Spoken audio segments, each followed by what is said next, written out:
안녕하세요. 글을 처음 남겨보는 40대 남자입니다. 최근에 속 시원한 일을 겪으면서 저도 사연 하나 올려봐야지 생각하고 이렇게 글을 적게 되었네요. 살면서 그놈을 떠올리면 처음 몇 년은 이가 갈리고 뼈마디 하나하나가 시려왔어요. 언젠가는 내가 그놈에게 살떨리는 원수를 갚아줄 날이 있지 않을까 하고 말이죠. 그리고 드디어 1년 전에 그 원수를 갚게 되었습니다. 그 원수 같은 놈을 처음 만난 건 제가 고등학교 2학년 때였습니다. 벌써 20년도 훌쩍 넘은 일이지만 그때 일만큼은 억울하고 서러워서인지 기억이 생생하게 나네요. 저는 부모님이 8살 되던 해 이혼을 하시고 할머니 댁에서 살고 있었습니다. 어릴 때라서 부모님이 왜 이혼을 하셨는지 기억은 잘 못하지만 아버지가 매일 술을 마시고 어머니를 때렸던 것은 기억이 나네요. 그런 날이면 온 집안의 물건들이 하늘 위를 날아다니며 깨져 있었습니다. 저는 두려워서 장롱 속으로 숨어 들어가고 한참 두 분의 고성이 오고 간 뒤에 아버지가 술에 취해 잠이 든 뒤에야 장롱 밖으로 나왔죠. 그래서 부모님이 이혼하셨을 때 잘 되었다고 생각했습니다. 오히려 조용하고 큰 소리가 오가지 않은 할머니 댁이 마음에 들기까지 했습니다. 아버지는 저를 할머니 댁에 보내놓고 매일 술로 사셨어요. 결국은 제가 12살 때 간경화로 돌아가시게 되었고, 엄마는 아빠의 이혼 후에 다른 분과 재혼하셔서 이복 동생을 낳았죠. 그런 상황이니 제가 갈 곳은 할머니 댁 말고는 없었습니다. 할머니는 저를 키우시면서 작은 분식집을 하고 계셨습니다. 마을 시장 옆에 작은 건물에서 장사를 하셨어요. 그나마 고정 수입이 있으니 저를 키울 여력이 있으셨죠. 그래서 언제나 저를 길러주고 보살펴주면서 예뻐해 주신 할머니에 대한 애정 또한 남달랐어요. 어려서 부모님과 살면서 받을 수 없던 애정을 그때 할머니에게 받으며 자랐습니다. 지금 생각해보면 할머니 덕에 엇나가지 않았던 것 같네요. 새벽에 일어나 할머니가 조용히 집을 나서시면 저도 벌떡 일어나 할머니 가게로 함께 갔습니다. 철이 들면서부터는 할머니의 일을 돕기 시작했죠. 할머니는 어린 네가 할 일이 아니라며 한사코 말리셨습니다. 저는 그렇게 할머니를 돕는 게 너무 즐겁고 또 행복했었어요. 일을 도와드리고 후딱 씻고 학교로 달려가고는 했죠. 그럴 때면 할머니께서는 제게 말하셨습니다. 현수야, 네가 공부를 잘하는 게 할머니는 제일이야. 그래야 나중에 네가 잘 되지. 네, 할머니. 학교 공부도 열심히 하고 있으니까 너무 걱정하지 마세요. 학교 수업도 열심히 듣고 공부도 우수한 성적을 받아서 할머니를 기쁘게 해드리고는 했습니다. 학교에서 상장을 가져가면 할머니는 활짝 웃으시며 말하고는 했습니다. 아이고, 우리 현수가 또 상장을 받아왔네. 귀여운 내 새끼. 현수야, 할머니는 말이야. 네가 희망이야. 이렇게 떡하니 상장을 벽에 걸어놓으면 시장 안악들이 얼마나 부러워하는지 아니? 나는 딱 그 맛으로 산다. 너를 키우는 맛으로. 잘 자라줘. 고맙다, 내 새끼. 그렇게 말하며 저를 꼭 껴안아 주셨습니다. 할머니, 저 공부 더 열심히 할게요. 그래서 할머니한테 효도할 거예요. 그래, 장하다 우리 손주. 꼭 성공해서 잘 살 거라. 할머니의 한마디가 저를 웃게 하고 저의 한마디가 할머니의 보람이 되었습니다. 그렇게 저는 할머니에게 사랑받고 학교 친구들하고도 잘 지냈습니다. 딱 여름방학을 한 달 정도 앞두고 있던 고2 여름, 그놈이 우리 반으로 전학을 오기 전까지는 말이죠. 그의 여름은 제게는 잊을 수 없는 일들로 가득했습니다. 처음 그놈이 교실로 들어설 때부터 분위기가 남달랐습니다. 우리는 그 녀석의 반항기가 가득 실린 날카로운 눈빛에 당황하기도 했죠. 당시 텔레비전에서는 일진의 행패와 학교 폭력 문제를 자주 다루었습니다. 교실로 들어오는 그 녀석의 모습이 딱 그런 모습이었어요. 전학을 오면서 첫날부터 교복 바지를 딱 줄여 입고 교복 단추는 몇 개나 채우지 않은 채로 들어왔습니다. 교탁 옆에 서서 모두를 하찮게 쳐다본 눈빛에 저 녀석은 일진이다라는 생각이 번뜩 들 정도였죠. 전학 온 첫날부터 학교에는 그 아이가 사고치고 전학 온 게 아닌지 소문이 무성하게 퍼져나갔습니다. 그 녀석에게 가까이 가려는 사람은 아무도 없었죠. 저희 학교에는 당시에 학교를 주름잡는다는 일진이라는 애들이 없는 몇 안 되는 학교였습니다. 있어봤자 조금 잘 노는 애들이라고 해야 하나? 명랑하고 학급 일에 적극적으로 나서는 정도였지 사회 문제가 되는 그런 친구들은 없었거든요. 그리고 잘 노는 그 아이들에 제가 포함되어 있었죠. 친구들과 잘 놀면서 공부까지 항상 상위권이니까 친구들은 저를 보면서 신기해했습니다. 친한 친구들은 같은 중학교 출신으로 중학교 때부터 친하던 녀석들이라 저희 집 가정 환경도 잘 알고 할머니와도 잘 아는 녀석들이었죠. 학교가 끝나면 친구들과 종종 할머니의 분식집으로 가서 떡볶이도 먹고 공부도 함께 했습니다. 고등학교에 진학하니 야간 자율학습이라는 게 있더군요. 학교에 늦게까지 남아서 공부를 해야 했지만 늦게까지 홀로 장사를 하는 할머니가 걱정이 되었습니다. 학교에 말을 하고 일찍 집으로 돌아가고는 했죠. 딱 그 녀석이 오기 전까지는 그렇게 평범하게 지냈었습니다. 확실히 그 녀석이 전학을 온 뒤 밤 분위기가 낮게 가라앉았지만 친구들과 저는 신경 쓰지 않았습니다. 그 녀석과 함께 놀아주고 사고 쳐주는 친구가 없어서 그랬을까요? 그 녀석은 얌전히 교실 뒷자리에서 고개를 숙이고 잠을 잤습니다. 그리고 야간 자율학습 시간이 되면 집으로 돌아갔어요. 그 녀석이 가끔 하는 행동은 고개를 빼꼼히 들고 교실에서 이야기를 나누는 우리를 지켜보는 정도였었죠. 제 성격상 그런 녀석이 처음에는 안타까워 보였습니다. 전학을 와서 학급에 스며들지 못하고 있으니까요. 몇 번 말을 걸면서 그 녀석과 친해지기로 했습니다. 겉모습은 껄렁껄렁해도 속은 정반대인 사람도 많이 있잖아요. 할머니께서 항상 겉모습만 가지고 판단하지 말라고 가르쳐 주시기도 하셨고요. 저는 살며시 그 녀석에게 다가가서 말을 걸었습니다. 우여가, 나는 김현수라고 해. 벌써 전학 온 지도 며칠 된 것 같은데 이제야 인사를 하네? 잘 지내보자. 그 녀석은 저를 뚫어져라 쳐다보더니 숙이고 있던 몸을 똑바로 세우고서 인사를 하더군요. 그래, 반갑다. 네가 잘 지내보자고 하니까 나도 너랑 잘 지내볼게. 처음에는 어색했지만 그렇게 인사를 나누고 속 깊은 이야기를 나누었더니 생각보다 나쁜 녀석이 아니었습니다. 그리고 전 학교에서 강제 전학을 왔지만 왜 전학을 오게 되었는지는 제게 말을 안 하니 저도 딱히 물어보기가 그렇더군요. 그래서 말하기 어려운 사정이 있나 보다 그렇게까지만 생각을 하고 더 그 녀석에게 물어보지 않았습니다. 나쁜 녀석이 아닌 걸 알았으니 저는 저와 친한 친구들을 소개해주면서 다 같이 친하게 지내보자고 말을 걸었습니다. 그리고 그 녀석과 제 친구들과 함께 뭉쳐 놀게 되었습니다. 친구들은 처음부터 그 녀석을 신뢰하지 않았습니다. 왠지 꺼려진다고 말입니다. 저는 그래도 잘 지내보자 말하며 친구들을 다독였어요. 그렇게 그럭저럭 우리는 사이좋게 지내다가 여름방학을 앞두게 되었습니다. 여름방학이라고 해봤자 잠깐 일주일 정도 쉬다가 학교를 다시 나와야 할 게 무의미했지만 그래도 밤 10시까지 하는 야간 자율학습은 없었습니다.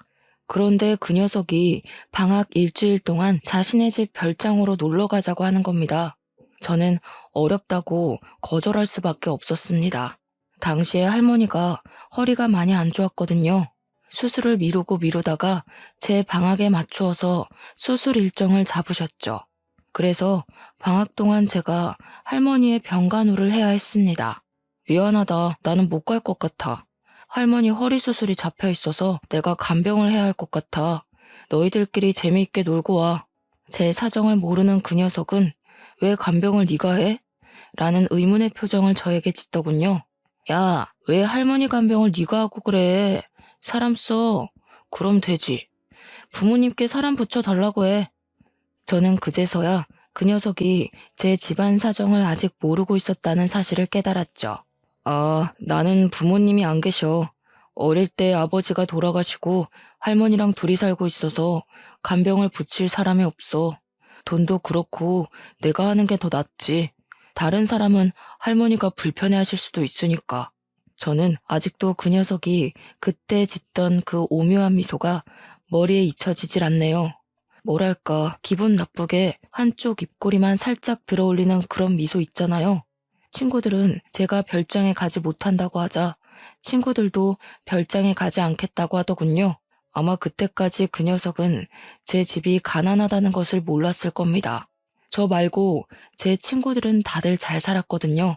한 녀석은 부모님이 건물 상가 임대업을 하셨고, 다른 녀석은 대기업 간부의 아버지와 어머니, 또 다른 친구는 부모님이 한의원을 운영하는 등 집도 잘 살고 놀기도 잘하는 녀석들이라서 저희 집도 당연히 그 정도 수준인 줄 착각했던 겁니다. 친구들은 항상 저를 중심으로 모였기에 그 녀석 눈에는 제가 리더처럼 보였나 봅니다. 자신은 아버지가 사업을 운영하셔서 부자라느니 그런 이야기를 자주 꺼낸 시점이 바로 딱 그 여름방학 사건 뒤부터였습니다. 야, 그거 아냐?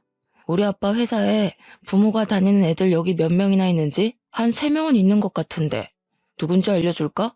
그 녀석은 꼭 그런 이야기를 할 때면 그 기분 나쁘게 한쪽 입꼬리를 올리기 시작했습니다. 저는 그 기분 나쁜 미소가 보기 거슬렸지만 굳이 그 녀석에게 말을 하지는 않았습니다. 굳이 그런 걸 알아야 하는 거야? 부모가 뭘 하든 우리랑 상관이 없잖아. 제가 그렇게 말하면 그 녀석은 제가 아무것도 모른다는 듯이 제 어깨를 툭 치면서 말했죠. 야, 너는 그래서 안 된다니까. 부모가 하는 일은 계급이야. 우리 아빠는 사장, 그 녀석 아빠는 우리 아빠 따까리. 그러니까 그 녀석은 내 따까리도 되는 거지. 그 녀석은 그런 말을 정말 쉽게도 내뱉는데 어이가 없었죠. 야, 그런 게 어디 있어. 거기는 엄연히 직장이고 여기는 학교인데 그렇게 연결짓는 건 무리 아니야? 그러니까 네가 그 꼬락서니로 사는 거야. 야, 학교는 졸업하면 끝이잖아. 사회에 나가면 결국 돈이 최고야. 권력이라고. 제 친구들은 그 녀석이 그런 말을 할 때면 그 녀석에게 한 소리씩 하기 시작했습니다. 야, 최우혁, 너는 사람한테 그렇게 말하는 거 아니라고 안 배웠냐? 우혁이 너 현수한테 그런 식으로 말하는 거 기분 나빠. 다시는 그런 식으로 말하지 마. 그리고 다른 애들한테도 그런 식 발언은 듣기 거북하다. 친구들이 정색을 해도 그 녀석은 자신의 집에 돈이 많다는 자랑을 하는 건 도를 넘기 시작했죠. 처음에는 녀석 입장에서 그렇게 보일 수도 있다고 생각했습니다. 저와 너무 다른 환경에서 살았고 주위의 친구들이 그런 녀석밖에 없었으면 잘못된 생각을 바로잡을 기회가 없었을 거니까요. 그리고 그렇게 툭 한마디 하면 그 다음부터는 잠시 잠잠해지고는 했습니다. 그러다가 친구들이 그 녀석과 손절하게 된 일이 생겼습니다. 저는 그날도 친구들과 이야기를 하면서 놀고 있었습니다. 평소와 다름이 없었죠. 급식을 먹고 돌아오는 길에 친구들과 몸장난을 치면서 놀았습니다. 친구와 장난을 치다가 실수로 제 손이 그 녀석의 턱을 치게 된 겁니다. 그런데 갑자기 그 녀석이 대뜸 제 멱살을 잡으면서 주먹을 들어 올리는 겁니다. 어디서 거지 같은 게 나를 치려고 해. 네가 잘해주니까 진짜 친구로 보여? 친구들은 그 녀석의 팔을 붙잡고 말렸죠. 이게 진짜 적당히 안 하냐? 내가 전에 현수한테 그런 말 하지 말라고 했지. 와, 진짜 할 말이 있고 못할 말이 있는 거야. 그런 식으로 입으로 내뱉으면 다 말인 줄 알아? 친구들 눈치를 봐서 그런지 그 녀석은 제 멱살을 잡은 손을 놓더라고요. 그런 일이 늘어나고 그 녀석이 그룹에 끼어든 이후로는 저희는 모여서 공부를 하는 것도 줄어들게 되었습니다. 성적이 한꺼번에 떨어지니 친구들은 점점 그 녀석하고 따로 뭉치기 시작을 하더군요. 야, 그냥 예전처럼 우리끼리 모이자. 우혁이가 끼고 나서는 분위기도 너무 험악해지고 애가 현수 무시하는 것도 보기 싫다. 나도 그래. 전에는 같이 모이면 공부도 하고 했는데 우혁이가 끼고 나서는 매일 놀기 시작하니까 성적이 팍 떨어졌어. 부모님께 한 소리 들었다. 그냥 전처럼 모여서 공부하면서 그렇게 지내자. 그래도 어떻게 대놓고 그렇게 무자르듯 자를 수 있겠습니까? 잘못된 것을 알려주면 그 녀석도 달라지지 않을까 했습니다. 야, 그래도 우리가 안 놀아주면 저 녀석 예전처럼 혼자 지내는 건데 그렇게 되면 우리가 우혁이 따시키는 거랑 뭐가 달라? 친구가 되었으니까 잘 말해보자. 아직 뭐가 잘못된 일인지 몰라서 그럴 수도 있잖아. 제 말에 마음이 안 내켜 하는 것 같았지만 그래도 친구들은 알겠다고 하면서 무마되는 분위기였습니다. 저는 여전히 집안 사정으로 야간 자율학습을 빼먹고 있었으니 제가 집으로 간 뒤 사정은 더욱 모르고 있었습니다. 그 사이에 친구들은 점점 그 녀석과 따로 놀기 시작했나 봅니다. 제가 있을 때는 잘 지내다가도 제가 먼저 집에 가면 말도 안 걸었나 봐요. 그 녀석은 자신이 따돌림을 당한다고 생각하고 약이 바짝 오르기 시작했죠. 그리고 그 화살은 가장 만만한 저에게 돌아왔습니다. 재미있는 이야기를 하다가도 저에게 괜히 시비 거는 말을 하면서 사람을 비꼬는 겁니다. 이번 주말에 시간이 날 것 같은데 오랜만에 뭉쳐서 영화나 보러 갈래? 재미있는 거 개봉했나? 야, 집이 가난해도 영화는 볼 돈은 있냐? 그것도 모아서 밥 사 먹을 돈이라도 만들어야 하는 거 아니야? 에이, 없이 살아도 그 정도는 아니야. 너처럼 넉넉하지 않다는 거지. 문화생활을 즐기지 못할 정도로 가난하지는 않아. 또 부모님 없다며 할머니 혼자서 벌어서 너 먹여 살리는데 영화 안 보고 돈 모아야지. 그래야 효도하지. 저는 그 말에 어이가 없었습니다. 이 녀석은 모든 세상을 비틀어서 보는 것인지 도무지 이해가 되지 않는 겁니다. 우여가 걱정은 고마운데 그런 말이 남한테 상처가 될 수 있다고 생각 안 하냐? 나 지금 네 말 되게 기분 나빠. 다음부터는 조심해 주었으면 좋겠다. 네가 기분 나쁘면 내가 다 들어줘야 하는 거냐? 가난이 죄인 거야, 병신아. 그러니까 누가 부모도 없이 할머니랑 같이 살래? 가난하게 태어난 건 전생에 죄를 지어서 그런 거야. 그러니까 내가 뭐라고 말해도 너는 받아들여야 되는 거야. 너 뭐가 잘나서 내 위로 기어오르냐? 너 진짜 자꾸 그딴 식으로 말할래? 다른 사람 기분은 생각하지 않고 말하는 거 진짜 안 좋은 습관이야. 그러니까 내가 왜 거지인 네 기분까지 신경 써야 하는 거냐고. 기분 나쁘면 나보다 부자가 되어 보던가. 우와, 진짜 이 새끼 인성 썩었네. 현수야, 미안한데 나는 더 우혁이랑 친구 못하겠다. 뭔가 발전이 보여야 기다려주고 하지. 자기가 뭘 잘못한지도 모르는 사람한테 뭘 기대하라는 거야? 나도 그래. 이번 주말에도 우혁이 빼고 우리끼리 영화 보러 가자. 친구들은 그 녀석 앞에서 대놓고 절교 선언을 하더군요. 그렇게 친구들이 그 녀석을 대놓고 무시하자 다시 혼자가 되었습니다. 그리고 어느 순간 학교에 나오지 않는 겁니다. 하루 이틀 학교에 빠지자 그래도 몇 달 친구로 지내서인지 그 녀석이 걱정되더라고요. 무슨 일이 있나 싶고 혹시 사고라도 나진 않았는지 걱정도 되었죠. 혹시 친구들이 그런 말을 해서 상처받은 건 아닌지 걱정이 되었으니까요. 하지만 그 녀석을 친구로 생각하던 건 저뿐이라는 것을 깨닫고 말았습니다. 하교를 하고 할머니 가게로 들어서자 엉망이 된 가게가 눈에 들어왔습니다.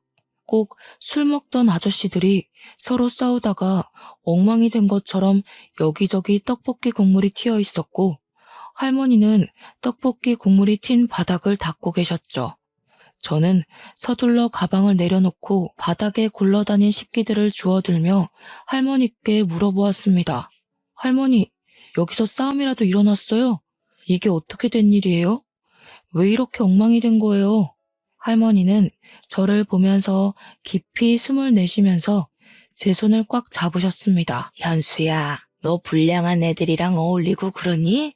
아까 너의 친구라고 하는 애가 와서 떡볶이가 맛이 없다느니 왜 이렇게 지저분하냐느니 그러면서 이렇게 난장판을 치고 갔다. 혹시 걔랑도 친구야? 이 할미는 처음 보던 친구던데 절대 불량한 친구들이랑 어울리면 안 된다. 못된 놈이 친구들을 서너 명 데리고 와서는 이렇게 난장을 치는데 지갑에서 10,000원짜리 몇 장을 두고는 이거면 됐죠 하면서 가는 게 아니니? 얼마 전부터 네가 말한 친구가 걔인 것 같은데 애가 영 쓸모가 없겠더라. 네 친구라는데 바로 신고하기도 그렇고 너한테 일단 물어보려고 기다렸다. 할머니의 말을 듣고 저는 주먹을 꽉 쥐었습니다. 할머니가 말한 녀석이 누군지 짐작이 가기 시작했으니까요. 학교를 빠지고서 한 일이 이런 일이라니. 이제 그 녀석이 친구로도 인간으로도 안 보였습니다. 할머니, 제가 잘 말할게요. 일어나세요. 허리 아프세요. 제가 치우겠습니다. 네가 어떻게 다 치운다고 그러는 거니? 너는 손대지 말고 가서 공부해. 이런 건 내가 해도 충분해. 저는 억지로 할머니를 일으키고 가게를 정리하기 시작했습니다. 그리고 내일 학교에 가면 그 녀석의 집 주소를 알아보고 찾아가 봐야겠다고 생각했죠. 이렇게 가만히 있자니 분해서 피가 끓어오르는 겁니다. 저에게 그러는 것은 용서해도 할머니를 건드리는 것은 절대 용서 못할 일이었습니다. 다음날 학교에 가니 그럴 필요 없이 그 녀석이 학교에 나와 있더라고요. 저는 그 녀석을 보자마자 바로 날려가 날라차기로 녀석의 얼굴을 날려버렸습니다. 갑작스럽게 저에게 맞은 녀석은 두 눈을 동그랗게 뜨고 저를 바라보았습니다. 야, 네가 우리 할머니 분식집 엉망으로 만들었냐? 불만 있으면 나한테 해야지 왜 엄한 사람한테 화풀이라는 거야? 녀석은 비틀거리면서 일어나서 저에게 달려드는 겁니다. 저는 다시 주먹으로 그 녀석의 얼굴을 때렸습니다. 아씨, 너 싸움 배웠냐? 좀 치네. 싸움? 그건 너 같은 양아치 같은 새끼나 하는 거고 나는 스포츠를 배웠다. 너는 좀 예의범절 좀 배워와라. 시비 좀 그만 걸고.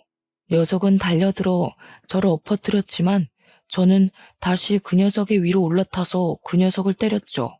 녀석의 입에서 피가 나오더니 앞니가 부러졌는지 흰 옥수수 알맹이 같은 걸 뱉어내더군요. 야, 너희들 지금 학교에서 뭐 하는 거야, 어? 이것들이 겁도 없이 싸움해? 저희는 교무실로 끌려가야 했고 곧 할머니와 녀석의 어머니가 학교로 소환되어 와야 했습니다. 교무실은 녀석 어머니의 비명으로 가득 차게 되었습니다. 이게 뭡니까? 지금 내 아들 얼굴을 누가 이렇게 만들어 놓은 거냐고요? 어떻게 사람 얼굴을 그리고 앞니가 2개나 빠지는 게 말이나 됩니까? 애가 학교에서 하라는 공부는 안 하고 사람만 패고 있고 우리 아들 이런 짓 당하게 하려고 이 학교 보낸 거 아니라고요? 아이고, 정말 죄송합니다. 제가 다 잘못 가르쳐서 일어난 일이니 한 번만 봐주십시오. 할머니가 그 녀석의 어머니께 싹싹 비는데 마음이 너무 아팠습니다. 조금만 더 참을 걸 참았으면 할머니가 비는 일은 없었을 텐데 죄책감이 밀려왔어요. 그런데 제 옆에 있던 그 녀석이 희죽거리며 저를 쳐다보더라고요. 그 순간 조금 더 패줄 걸 하는 아쉬움도 들었습니다. 결국은 학폭위가 열리게 되었습니다. 그런데 그때의 분위기를 아시는 분도 있겠지만 부모도 없고 가난한 저에게 유리하게 돌아갈 리가 없었어요. 평소에 저를 예쁘게 보던 담임이나 교감 선생님도 저의 잘못으로 몰고 갔습니다. 그리고 그 녀석의 어머님과 바쁘게 주고받는 눈빛을 보아하니 촌지를 받은 게 분명해 보이더군요. 이건 명백한 현수의 잘못입니다. 어디서 신성한 학교에서 싸움을 벌입니까? 저는 항상 아이들에게 이곳은 학문을 성취하는 곳이라고 가르쳐 왔습니다. 이렇게 문제를 일으키는 학생을 계속 제 반에 그리고 학교에 두면 안 된다고 생각합니다. 그럼요, 김 선생. 참 옳은 말 잘하셨습니다. 한번 사고치고 문제를 일으키는 애들은 또 그럽니다. 어릴 때 싹을 잘라버려야죠. 저는 돈에 못 이겨 교육자가 지녀야 할 자존심을 버린 두 분을 보고 더는 이 학교에 다니기가 싫었습니다. 아이고, 선생님, 아직 어린애들이 뭘 알겠습니까? 아직 치기 어린 혈기에 사고친 걸 너그럽게 용서해 주시면 안 되겠습니까? 제가 이렇게 빌겠습니다. 할머니는 자리에서 일어나서 선생님과 그 녀석의 어머니 앞에서 무릎을 꿇고 빌었습니다. 저는 그 모습에 눈이 돌아버리고 말았어요. 할머니, 저 사람들한테 왜 빌어요? 그럴 가치도 없는 사람들인데. 당장 일어나요. 저는 소리를 꽥 지르고 할머니를 붙잡아 일으켜 세웠습니다. 저는 학생으로서 두 분을 정말 존경했습니다. 하지만 지금 그 존경심이 땅으로 떨어졌네요. 돈이 뭐라고. 한 번도 제가 왜 저 녀석을 때리게 되었는지 물어보셨나요? 물론 제가 친구를 그것도 학교에서 때린 건 100번 양보해서 잘못했다고 생각합니다. 하지만 지금 제게 보여주신 모습을 보니 제가 스승님을 잘못 골랐네요. 자퇴하겠습니다. 이런 사람들한테서 배울 게 없다고 생각해서요. 퇴학을 당한 게 아니라 저는 스스로 자퇴한 겁니다. 그렇게 말하고 저는 할머니의 손을 꽉 잡았고 학교를 나왔습니다. 할머니는 집으로 돌아가는 내내 눈물을 흘리셨어요. 가서 빌어라, 현수야. 이렇게 학교를 그만두면 어쩌자는 거니? 네 미래는 생각 안 할 거야? 앞으로 어떻게 하려고 그러는 거야? 할머니는 제가 저렇게 양심 없는 사람들 밑에서 공부를 배울 수 있을 거라고 생각하세요? 걱정 마세요. 검정고시 볼 거예요. 아이고, 그래도 이렇게 가는 건 아니다. 사람은 사람 속에 살아야지. 학생은 학생에게 맞는 곳이 있는 법이야. 저도 사람 속에 살려고 하는 겁니다. 사람다운 사람들 속에서 살고 싶어요. 저는 그날 이후로 할머니의 가게를 도와드리면서 틈틈이 검정고시 시험을 준비하게 되었죠. 그러는 사이에도 그 녀석은 자신의 예전 친구들을 이끌고 가게로 다시 찾아와 할머니를 향해 깽판을 치는 겁니다. 저는 그 녀석의 멱살을 잡았습니다. 야, 여기가 어디라고 네가 찾아와. 눈에 보이는 게 없어? 다른 이도 빠지게 만들어줄까? 해볼래? 왜? 이제 나 때리고 감방에 가려고? 엄마가 그때 경찰에 신고한다는 거 내가 그래도 몇 달의 정을 생각해서 그러지 말라고 한 거야. 알기나 하냐? 야, 담임이랑 교감 봤지? 너 평소에 이뻐하더니 우리 엄마가 몇 푼 찔러주니까 바로 너 버리더라? 현수야, 이게 계급이고 이게 현실이야. 네가 아무리 발버둥 쳐도 못 올라오는 곳에 내가 사는 거라고. 그러네. 어쩐지 구린내가 나는 게 사람이 아닌데 사람 대접해줬었네. 다시는 오지 말고 꺼져. 저는 그 녀석을 밀쳐냈습니다. 그런데 그 녀석이 희죽거리며 웃기 시작하는 겁니다. 야, 시끄럽고 가게나 빼. 이 건물 우리 엄마가 샀어. 네 할머니는 꼭 자리도 안 좋고 목도 안 좋은데 가게를 차리냐?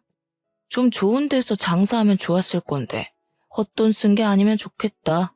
저는 어이가 없어서 그 녀석을 노려보았습니다. 온전히 저희를 내쫓고 괴롭히고 싶어서 건물을 사다니 인간이 아니었죠. 우리는 그렇게 오랫동안 장사를 하던 낡은 가게에서조차 쫓겨나게 되었습니다. 할머니의 생계가 사라지자 제가 나서서 일해야 했습니다. 고등학교 자퇴와 미성년자라는 이유로 마땅한 일자리를 찾지 못했습니다. 제가 할 수 있는 일은 취업이 쉽도록 검정고시를 하루라도 빨리 따야 하는 것이었죠. 매일 밤 열심히 공부한 저는 검정고시에 합격하게 되었습니다. 시험 합격 통지서를 보고 할머니는 그제야 완전히 안심하시더군요. 검정고시에 합격하니 겨우 공장에 취직할 수 있었습니다. 그렇게 1, 2년은 직장에 들어가 일단 돈을 벌자 싶었어요. 그때 할머니가 저에게 서류를 보여주면서 말씀을 하셨습니다. 저기 알아보니까 구청의 허가를 받고 노점상을 할 수 있다는구나. 가게 보증금 받아놓은 거 있으니 이걸로 노점상을 해볼까 한다. 하지만 노점상은 춥고 힘들 거예요. 할머니 아직도 허리가 시리다면서요. 오래 서서 일해야 하는데 가게에서 일하는 거랑 차원이 다르다고요. 그래도 평생 해오던 일을 안 하자니 너무 힘이 든다. 조금이라도 움직여야 늙지도 않고 너 대학 등록금이라도 벌지. 그 시험 보면 너 대학 갈 수 있다고 하지 않았어? 저는 대학은 애초에 포기하고 있었는데 할머니는 저를 대학까지 보낼 생각을 하고 계셨습니다. 저 대학 안 갈 거예요. 지금이 좋아요. 지금처럼 일하면서 돈 벌 거예요. 그게 무슨 소리야? 대학을 왜 안 가? 그럼 지금처럼 살겠다는 거냐? 너처럼 똑똑한 애가 대학을 안 가면 누가 간다니? 대학 간다고 꼭 다 성공하는 것도 아니고, 저도 하고 싶은 게 있어서 그래요. 너무 걱정하지 마세요. 친구들은 대학에 들어가서 공부를 하고 있을 때 저는 공장에서 일을 시작했습니다. 그런데 일을 하면서도 할머니가 걱정되는 겁니다. 겨울에는 춥고 여름에는 더울 텐데 하는 생각 말이죠. 아직도 허리 건강도 나쁜데 노점상은 일반 가게보다 몇 배는 더 힘들잖아요. 상하수도가 없는 노점상은 물을 사용하려면 멀리 나가서 길러와야 했기에 허리가 안 좋으신 할머니가 걱정이 되었습니다. 회사를 그만두고 할머니를 도와 장사를 하고 싶다고 말했어요. 할머니는 제가 장사를 하겠다니까 또 노발대발하셨습니다. 회사를 그만두었다니 그게 무슨 말이야? 왜? 거기서 너한테 뭐라고 하더냐? 학교 그만두었다고? 그래서 그러는 거야? 할머니는 또 제 걱정부터 하셨죠. 아니요, 그게 아니고 제가 장사를 배워보고 싶어서요. 할머니한테 장사 기술이나 배워서 사장이나 되어볼까요? 싱거운 소리 하지 마라. 장사가 아무나 한다니? 얼마나 고생스러운 일인데 이걸 한다고 해. 차라리 다른 직장 알아봐. 이번에 대학이나 가던지. 장사가 얼마나 힘들고 고된데 너까지 일을 한다고 하니? 할머니는 평생을 하셨잖아요. 아마 저도 할머니 닮아서 타고났을 수도 있잖아요. 정 그렇게 걱정되시면 딱 몇 년만 해보고 안 되면 깨끗이 접고 대학 갈게요. 어때요? 허락해 주실 거죠? 할머니는 제 고집에 못 이겨서 결국 허락하셨습니다. 그렇게 저는 할머니의 노점상에서 같이 떡볶이와 분식을 팔게 되었습니다. 처음 몇 달은 정말 고생을 많이 한 것 같아요. 생각보다 장사가 안 되고 할머니를 도와서 일하기는 했지만 노점상이라서 단골이 생기는 게 꽤 어렵더라고요. 그리고 굳은 날에는 아예 장사를 못할 때도 있으니 가게를 가지고 장사를 하는 것과 노점상은 정말 하늘과 땅만큼의 차이가 나는 것 같았죠. 그렇게 몇 달을 고생하니 저희에게도 꾸준히 찾아오는 단골이 늘기는 했습니다. 할머니가 떡볶이를 오래 만들기도 하셨지만 재료를 허투루 쓰시지 않으셨거든요. 그때만 해도 할머니는 고추장을 직접 만들어 쓰셨어요. 장맛이 바뀌면 맛도 바뀐다고 항상 고추장을 만드시면서 장사를 하셨죠. 그래서 저희만의 고유의 맛이 있었습니다. 그 맛을 잊지 못하고 찾아오는 손님이나 그리고 예전 가게를 할 때 손님들도 노점상으로 찾아오셨습니다. 점점 단골 손님이 많아지니 몇 년 만에 가게를 오픈할 정도로 여유가 생겼어요. 번듯한 가게를 오픈하고 보니 마음도 뿌듯하고 할머니 또한 저에게 공부하라는 말은 하지 않으셨죠. 그렇게 가게 오픈하고 몇 년을 바쁘게 장사를 할 때였습니다. 깔끔하게 정장을 갖춰 입은 분이 가게 안으로 들어오더니 떡볶이를 시키시는 겁니다. 저렇게 정장 입은 분들도 떡볶이를 좋아하시는구나 하고 반쯤은 신기하게 쳐다보았죠. 그분은 떡볶이를 다 드시고 저에게 다가오셨습니다. 사장님, 소문대로 떡볶이가 너무 맛있네요. 특별한 비법이라도 있으시나요? 특별한 비법이요? 비밀이라고 하면 고추장을 저희가 직접 담근다는 걸까요? 그것 말고는 특별한 레시피는 없습니다. 역시 그래서 이렇게 깊은 맛이 나는군요.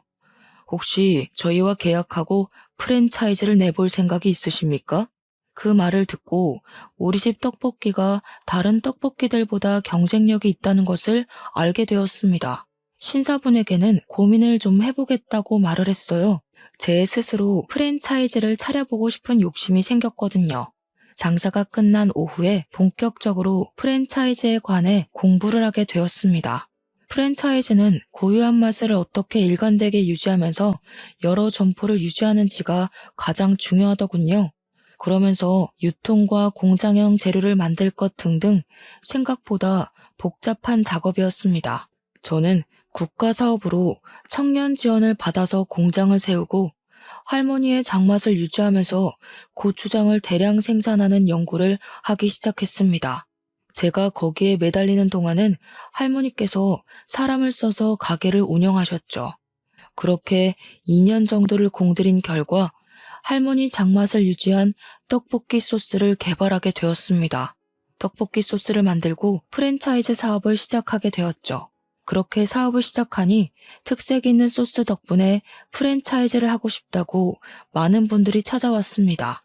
다들 자리를 잡아가고 사업이 안정을 찾아가니 점점 자신감을 가지게 되었습니다. 다른 사업에도 발을 넓히게 되었어요. 요식업 중심의 프랜차이즈를 개발하는 업체로 키워나가고 싶었죠. 좋은 아이템을 발견하면 그것을 다시 연구하고 개발하면서 새로운 프랜차이즈 사업체로 오픈하는 겁니다.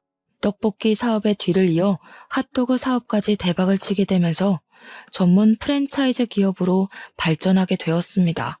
그리고 바로 1년 전에 저는 새로운 프랜차이즈점을 오픈하면서 그놈을 다시 만나게 되었습니다. 수십 명의 사람을 모아놓고 프랜차이즈 사업주를 모집하는 설명회를 열게 되었죠. 한참 설명하고 있는데 익숙한 얼굴이 보이는 겁니다. 저를 보고 그 녀석도 놀랬는지 제가 쳐다보니까 고개를 쓱 돌리면서 제 얼굴을 회피하더라고요. 저는 설명회가 끝나고 일부러 그 녀석에게 다가갔습니다. 저를 본 그 녀석의 얼굴이 점점 굳어가면서 당황하는 기색이 역력해 보였죠. 저는 손을 내밀면서 악수를 권했습니다. 잘 살았어? 어떻게 이렇게 만나지? 나는 너를 다시 만날 줄은 생각하지도 못하고 있었는데. 참 운명이라는 게 짓궂기도 하네. 앞니는 잘 심어놨네? 아, 앞니 임플란트 했지. 나는 뭐 잘 살았어. 너도 좋아 보이네. 이런 큰 사업을 하고 잘 사니까 보기 좋다. 저는 그 녀석의 말에 정말 웃음만 나오는 겁니다. 말은 그렇게 해도 똥 씹은 표정을 하고 있었으니까요. 그런데 정말 나는 여기서 너를 볼지 몰랐어. 너희 아버지가 큰 사업을 하고 계시다고 했잖아? 우리 반에도 너희 아버지 회사에 다니는 애들이 많다고 하지 않았나? 그런 큰 기업을 물려받을 줄 알았는데 보통 우리 사업 파트너분들은 너희 아버지 같은 큰 회사에 다니다가 퇴직금으로 남은 여생을 보내려고 찾아오는 분들이 많아. 아니면 젊어서 요식업 사업에 큰 꿈을 가지고 있는 분들도 있고. 그런데 너는 둘 다 아닐 것 같은데? 저는 그 녀석의 사정을 한눈에 알아보았지만 일부러 말끝을 흐렸습니다. 사람 일이 그렇게 쉽게 풀리면 좋지. 고등학교 졸업하고 아버지가 밀려 들어오는 어음을 갚지 못하고 회사가 부도가 나버렸어. 그래서 집안이 빚더미 안게 되고 대학도 졸업 못하고 나도 바로 일을 시작했어. 그리고 내가 얼마나 어리석었는지 알게 되었어. 그동안 너무 미안해. 이렇게 말한다고 용서가 안 된다는 건 알고 있지만 그때는 너무 어렸잖아. 뭐 어린애처럼 무릎 꿇고 빌길 원하는 건 아니지? 18살이면 알 것 다 아는 나이지 않아? 주민등록증도 나오는 나이인데 어떻게 어리다고만 하겠어. 그때 나는 분명 너한테 그건 나쁜 짓이라고 충고도 여러 번 주었던 것 같은데 넌 내 말이나 친구들 말은 듣는 척도 하지 않았잖아. 근데 너의 그 질 나쁜 친구들이랑은 잘 지내는 거야? 우리 친구들은 잘 지내고 있는데 그 녀석은 갑자기 허리를 굽히면서 저에게 미안하다고 하는 겁니다. 현수야, 정말 미안해. 제발 옛날 일은 잊어주라. 벌써 20년도 넘은 이야기잖아. 옛날 이야기 꺼내서 너한테 좋을 거 하나도 없을 거 아니야. 나? 나한테 안 좋을 건 뭔데? 아, 고등학교 때 자퇴한 거? 내 잘못도 아닌데 자퇴한 게 잘못인가? 내가 누구 때문에 그렇게 되었는지 너는 알잖아. 그러지 말고 일어나. 네가 자꾸 그러면 다른 사람이 나를 이상하게 보잖아. 나는 너처럼 네 가난을 가지고 모욕하지도 너의 노모를 괴롭히지도 않았는데 이건 너무 불공평하잖아. 제 말에도 허리를 계속 굽히고 있더라고요. 너 정말 너무한 거 아니냐? 내가 이렇게 부탁하잖아. 그때 일쯤은 그냥 묻고 지나갈 수 있는데 뭐가 어렵다고 하는 거야? 나는 그때 일 용서 못하겠다고 말하는데 네가 우기니까 그러는 거지. 그리고 내가 어떻게 성공했는지 알려줄까? 사업 파트너 선정할 때 돈이 있고 없고가 아니라 책임감과 인성을 중요하게 여겨서 성공한 거야. 그래서 내 사업에는 적은 자금으로도 창업할 수 있는 거고 나와의 신뢰를 가장 중요하게 여기니까 사업주분들은 신뢰를 유지하기 위해서 열심히 사업을 번창하고 키워나가는 거지. 그런데 난 너를 신뢰하지 못하겠다. 미안하다. 너와 함께 사업을 할 생각은 없네. 제가 그렇게 말하니까 갑자기 흥분한 녀석이 저에게 달려드는 겁니다. 그러면서 제 멱살을 잡고 화를 버럭 내더라고요. 원래는 아무것도 가진 게 없던 놈이 양복 입고 몇 번 운 좋게 성공하니까 눈에 보이는 게 없지? 응. 그런다고 네가 다 가진 것 같아? 세상 다 산 것 같아? 부모도 없고 엄마가 버리고 간 놈이 뭐가 잘났다고 내 앞에서 그딴 식으로 말하는 거야? 그러니까 말이야. 아무것도 없던 네가 왜 나한테 이러는지 모르겠어. 넌 네 손에 쥔 것들이 다 네 것이라고 착각했나 보네. 넌 처음부터 아무것도 한 게 없는데 말이야. 다 너희 아버지가 이룬 거 아니야? 그런데 왜 이렇게 당당하게 구는 거야? 결국 하나도 없이 다 이뤘잖아. 그래서 고소하냐? 내가 네 앞에서 빌빌 키니까 아주 기분이 좋아? 미안한데 나를 너와 같은 취급은 하지 말아주었으면 좋겠다. 기분이 좋은 게 아니라 반가운 거지. 네가 망하고 내게 와서. 오늘은 예정을 생각해서 그냥 넘어가 줄게. 보안팀, 여기 내 친구분 좀 밖으로 모셔다 드려. 녀석은 나가면서까지 화를 버럭 내며 보안팀의 화풀이를 하고는 자기 발로 나가버렸습니다. 그 뒤로 아는 사업체 사장들과 이야기를 나누게 되었습니다. 이미 저와 악연이 입을 타고 이곳저곳 흘러들어갔는지 여러 곳을 기웃대었지만 그 녀석의 인성을 아는 타 프랜차이즈 업체들은 다 거절을 했다고 하네요. 자업자득이었겠죠. 그리고 들리는 말에는 홀로 가게를 오픈하게 되었지만 사업 기술도 장사 머리도 없었던 녀석은 1년도 안 되어 폐업을 신청했다고 합니다. 이 세상은 공짜라는 게 없는 세상인데 말이죠. 그 녀석의 아버지 사업이 망하지 않고 예정대로 사업을 물려받았다고 해도 그 사업이 예전처럼 잘 되었을까요? 저는 아니라고 생각합니다. 결국 이 세계도 피비린내 나는 전쟁터이고 언제나 새로운 걸 받아들이고 노력하지 않으면 도태되어 버리는 곳이니까요. 사람의 인생이라는 게 살면 살수록 모를 일인 것 같아요. 바쁘게 사느라 그 녀석의 존재조차도 거의 잊고 지냈는데 우연한 계기로 복수까지 하게 될지 꿈에도 몰랐으니까요. 그 녀석의 실패는 아버지의 능력이 자신의 능력인 듯 달고 있는 날개가 쉽게 녹아내리는 밀랍이라는 것이겠죠. 밀랍 날개를 달고 신인 것처럼 하늘 높이 날아오르려고 했던 이카로스는 결국 밀랍 날개로 나락으로 떨어졌으니까요. 저는 지금의 그 녀석을 보면 딱 이카로스의 날개가 떠오릅니다. 스스로 날개를 더 단단하고 훌륭한 것으로 만들려고 노력하고 달았다면 그 녀석이 지금처럼 바닥까지 떨어져 내리지 않았을 거라고 생각을 하거든요. 충분히 단단한 날개로 만들 수 있는 남보다 더 좋은 환경이 있었으니까요. 저의 사연은 여기까지입니다. 제가 사연을 쓴 것은 그 녀석보다 제가 잘났다고 쓴 글은 아니었습니다. 저도 그와 똑같은 인간이었고 미숙한 건 매한가지라고 생각을 하니까요. 하지만 자신의 능력을 스스로 들여다보지 않고 상대방을 깔보고 무시하면 안 된다고 생각을 하며 살아왔습니다. 그리고 저는 나의 그 생각이 옳다는 것을 다시금 깨닫게 되었습니다. 누군가 저 자신을 무시하고 깔아뭉개도 본인 스스로의 능력을 믿고 일어선다면 누구에게도 지지 않을 거라고 생각합니다. 다시 더 단단하고 멀리 날 수 있는 날개를 달아서 하늘 높이 날아오를 테니까요.